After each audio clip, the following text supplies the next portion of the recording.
After the end of World War II, the world was split into two, East and West.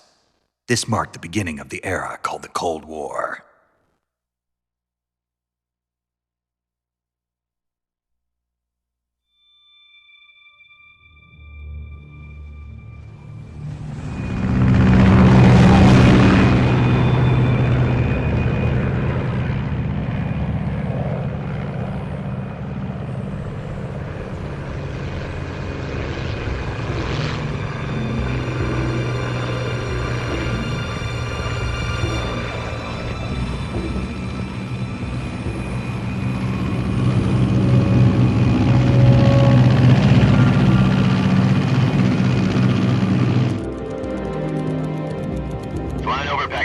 Altitude 30,000 feet.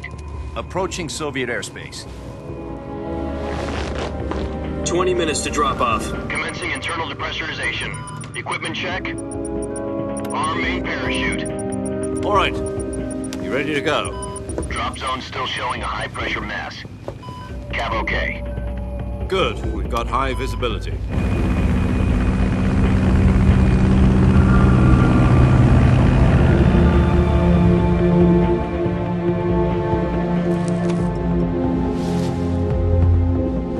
Put out that cigar. Connecting oxygen hose to interior connector. Put on your mask.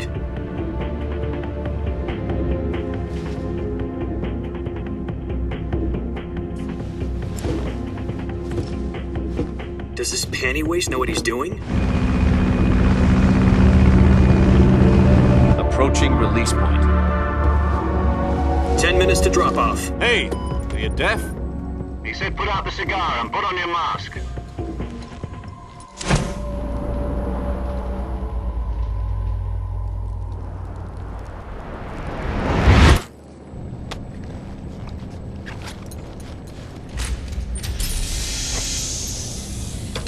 Depressurization complete. Checking oxygen supply. 6 minutes to drop off. Opening rear hatch.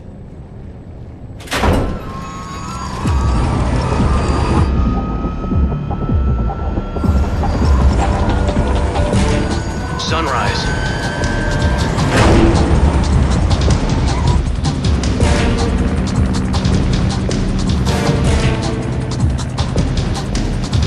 External temperature minus 46 degrees Celsius.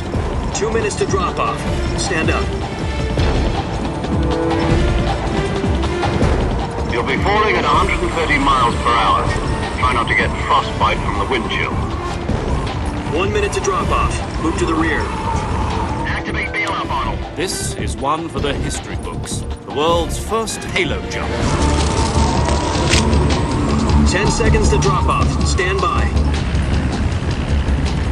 Status okay. All green. Prepare for drop off. Countdown.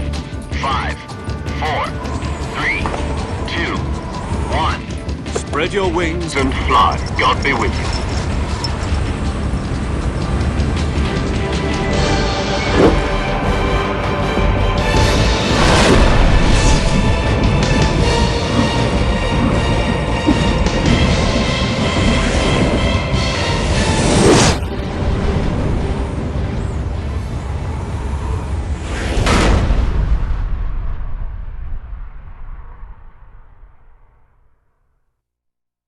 Jack, I've got some important news. The head of the CIA has finally given us the green light for the virtuous mission. Virtual mission? No, the virtuous mission. The future of our Fox unit depends on it. If it succeeds, we'll be officially organized into a unit. Virtuous mission? Sounds like some kind of initiation ritual. You know, don't get cocky. This isn't a training op. Right. So what exactly is this wonderful mission? Well, about 2 years ago, a certain Soviet scientist requested asylum in the West through one of our moles. His name is Nikolai Stepanovich Sokolov. He's head of the OKB-754 Design Bureau, one of the Soviets' top-secret weapon research facilities, and the East's foremost expert on weapons development. Sokolov? Isn't he that famous rocket scientist? The very same. On April the 12th, 1961, the Soviets achieved the first manned spaceflight in history. The Earth was blue, but there was no God. Well spoken. The rocket that carried Yuri Gagarin into orbit was the A.1, known as the Vostok rocket. Sokolov is said to be the man most responsible for the multi-engine cluster used in that rocket. After Gagarin's flight, Sokolov left rocket development to become the head of the newly established Design Bureau. From a lowly technician to head of a design bureau, that's quite a success story, so why'd he want to defect? It seems he'd become afraid of his own creations. Afraid? Call it a crisis of conscience. And for that, he left his country and his family behind and went over the fence? Not exactly. One of his conditions was that his family was also to be taken safely to the west. We used a mole to get the family out first and succeeded in sneaking Sokolov over the Berlin Wall shortly afterwards. I was the one who conducted the operation. The security on the eastern side was still full of holes back then. Then what? We got Sokolov over in one piece, but the whole ordeal had left him exhausted, and we checked him into a hospital in West Berlin. It took him 2 weeks and more than 600 miles to get from the research facility in the Soviet Union to Berlin. He was in no condition to say anything coherent. And it was only a week later that we had something much bigger on our hands. The Cuban Missile Crisis. October the 16th, 1962, President Kennedy received word that the Soviets were in the process of deploying intermediate-range ballistic missiles in Cuba.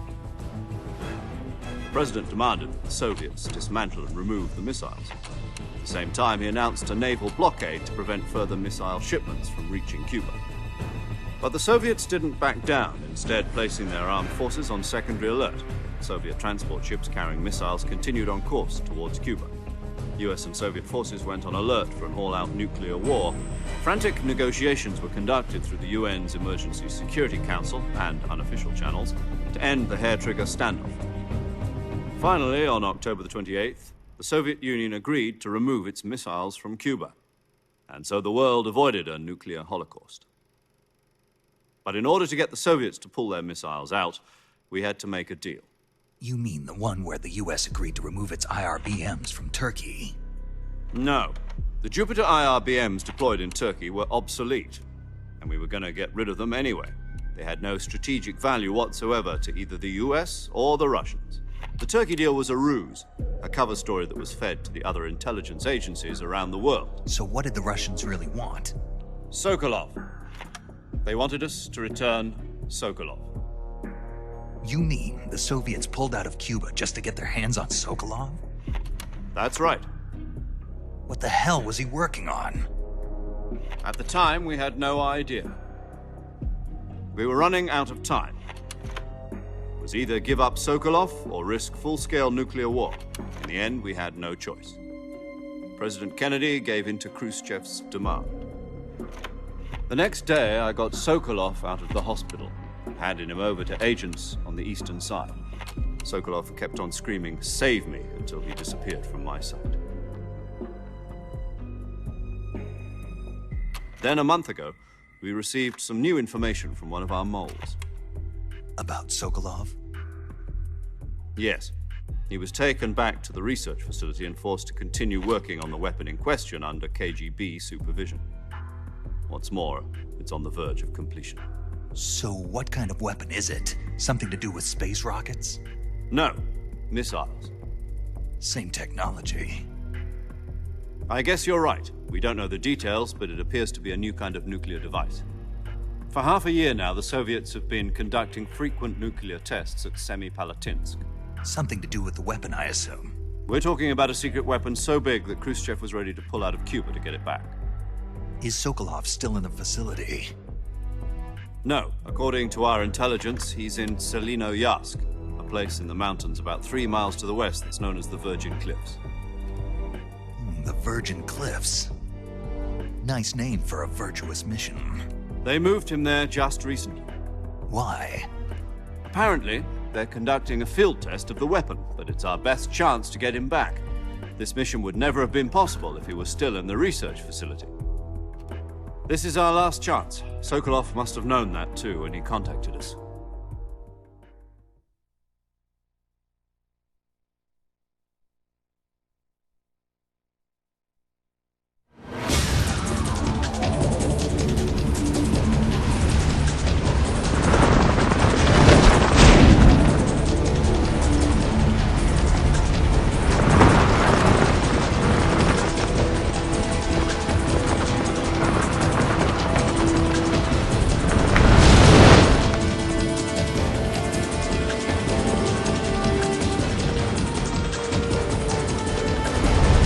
Listen up, Jack. Your mission is to infiltrate Selino Yask in the Soviet mountains, ensure the safety of Sokolov, and bring him back to the West.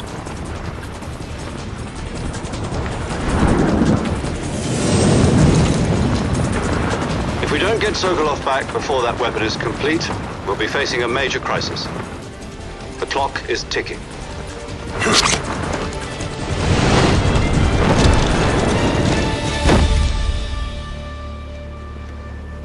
Once we've confirmed the rescue of Sokolov, stand by at the recovery point. A recovery balloon will be dropped at that point. Helium will be pumped into the balloon to inflate it. The process takes about 20 minutes. Once it's complete, the gunship's arm will latch onto the balloon and pull it up. The Fulton surface-to-air recovery system. I'm familiar with the theory.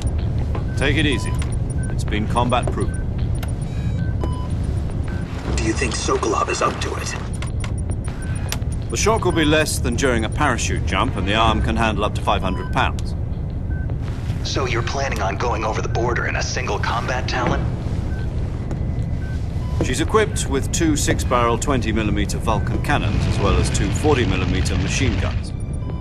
Sounds like she could hold her own against a battalion of tanks. Even with the fuel in the reserve tank, we're facing a 4-hour time limit. If all goes well, it shouldn't take more than a few hours. Home in time for dinner. But if anything goes wrong, you'll be eating dinner, breakfast, and all the rest of your meals in the jungle.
Do you copy? You're already in enemy territory, and somebody might be listening in. From here on out, we'll be using code names to refer to each other. Your code name for this mission will be Naked Snake. I'll be referring to you as Snake from now on. You're not to mention your real name. Snake? What, you don't like snakes? What do you mean? You've eaten one before, haven't you? In survival training. I'm glad to hear that. I don't know if I'd ever order one in a restaurant, but... Be careful, you might not have a choice. What about you, Major? What should I call you? Let's see. I'll be Tom. Call me Major Tom. This will be a sneaking mission. You must not be seen by the enemy. You must leave no trace of your presence. Is that clear? This kind of infiltration is the Fox unit's speciality. In other words, weapons and equipment are procured on site. That goes for food as well. You're completely naked, just as your name implies. Great. Now I see why you asked me if I like snakes. I suppose calling me Snake was your idea of a joke, too. No. There's a good reason for that. I'll tell you later when the time is right. Gotcha. Getting back to the subject, how exactly am I supposed to feed myself? You've been issued a knife and a tranquilizer gun. Use them to hunt for food. You'll also find some medical supplies in your backpack. Yeah, about the backpack. I lost it in a tree on the way down. I see. Well, you'd better go back and get it then. You know where it is? No problem. I can see it from here. It's stuck on a branch. To climb a tree, stand in front of a tree that's covered in ivy and press the action button. I'll be monitoring your progress over the radio. We can't risk violating Soviet airspace, but I'll be in the gunship. My frequency is 140.85. I'll give you a call if I need to talk to you. If you need to talk to me, use the send function. Okay, Snake, go get your backpack.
Tasty.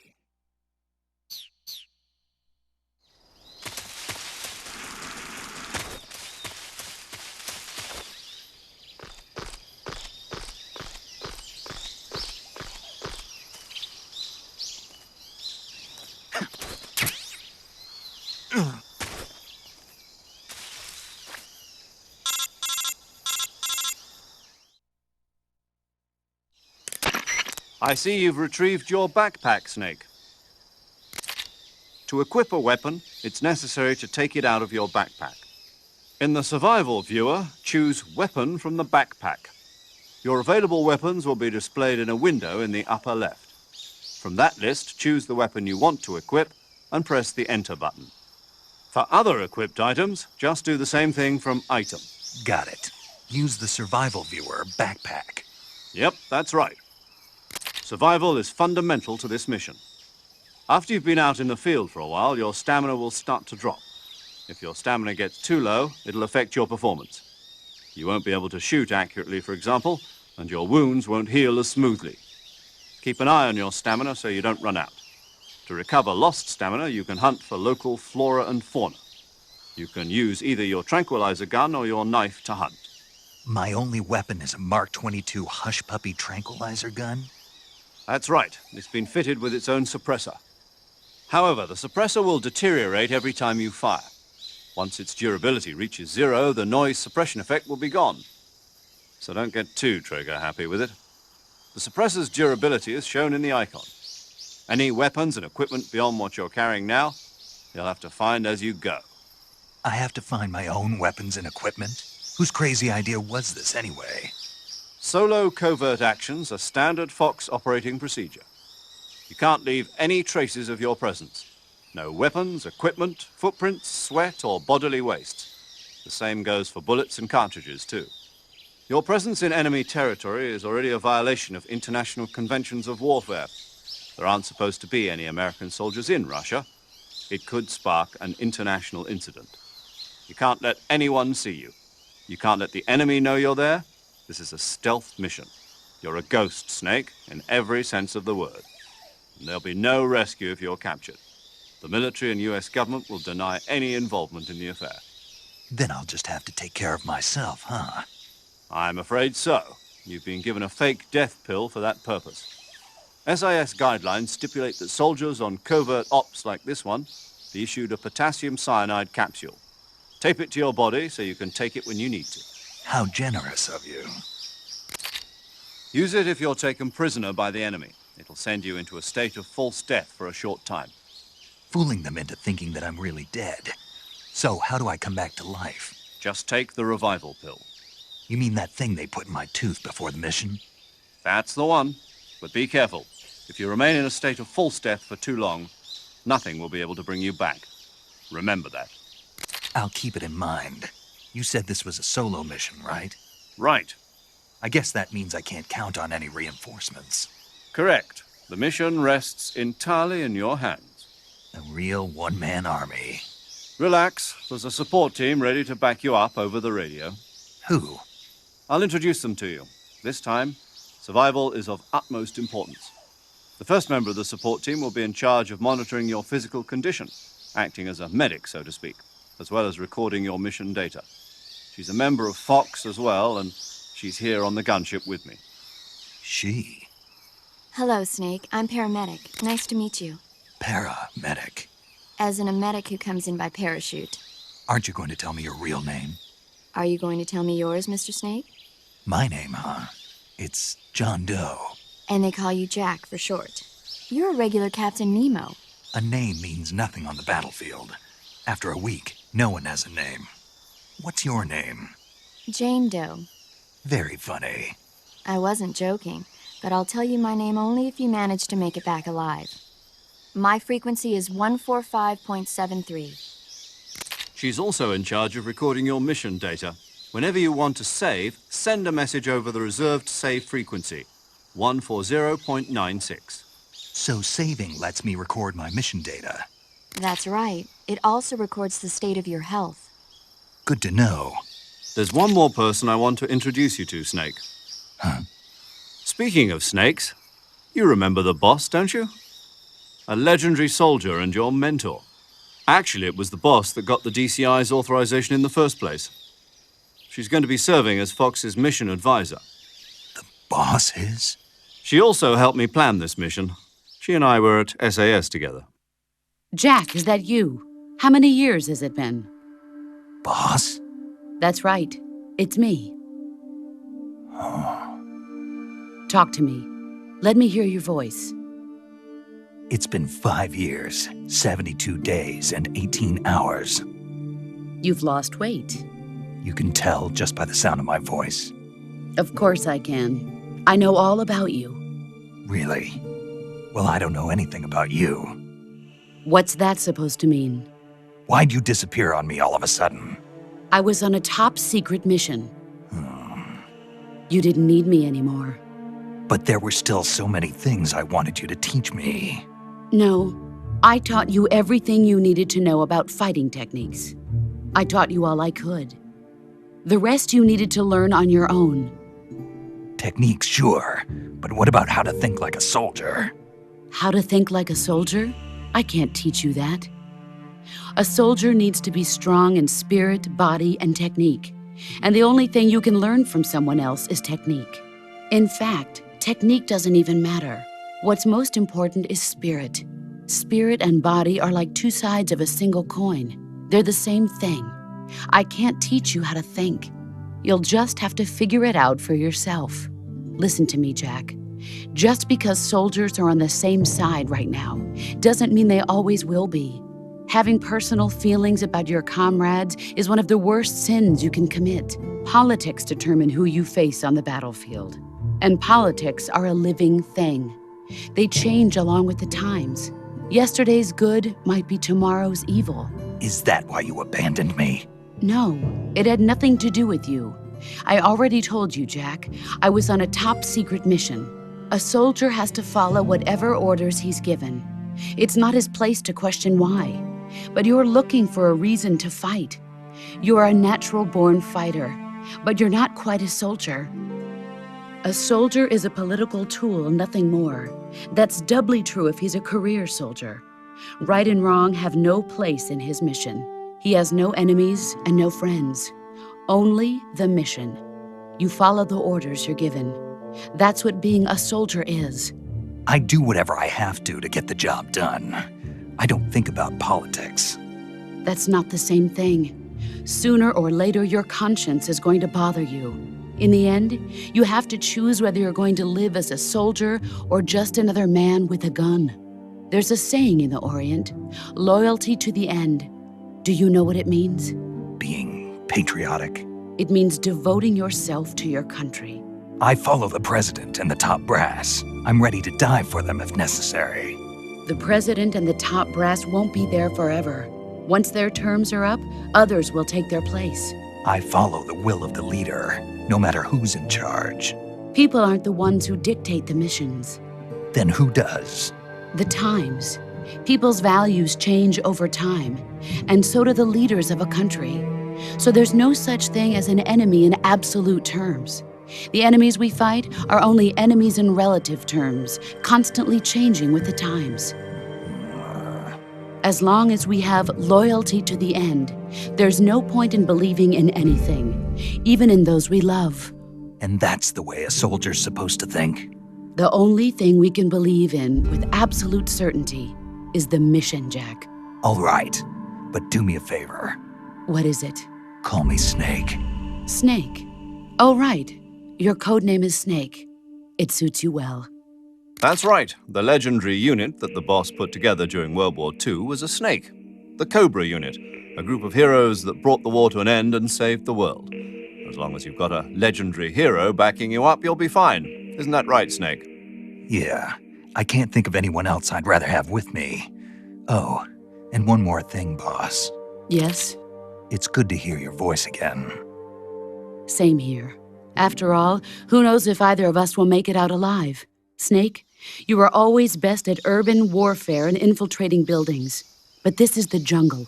Survival is going to be key. Those CQC techniques I taught you are sure to come in handy. CQC? Close quarters combat, huh? I've been in the Green Berets for the past few years. I'm probably pretty rusty. Not to worry.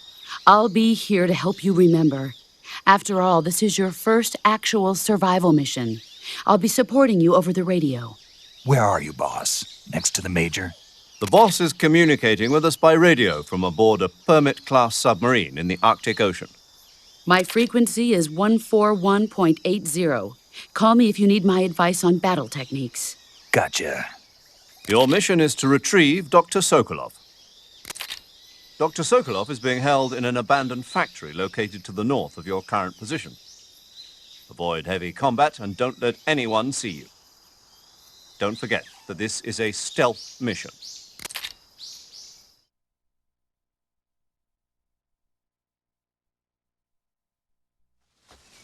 Snake, try to remember some of the basics of CQC.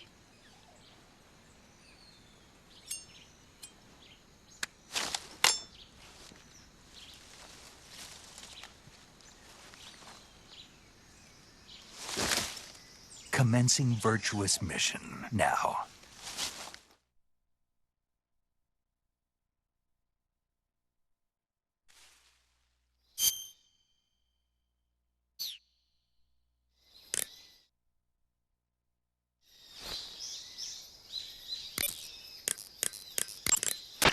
Saving the game, Snake?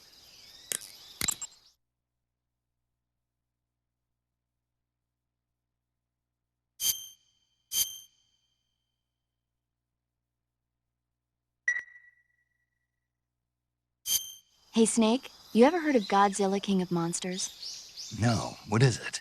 It's a movie. You haven't seen it? Nope.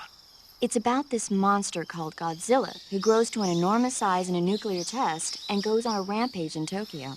Nuclear test, huh? Then the Marshall Islands must be crawling with giant monsters right about now. It's just make-believe. Maybe that's why my pants have been so tight lately.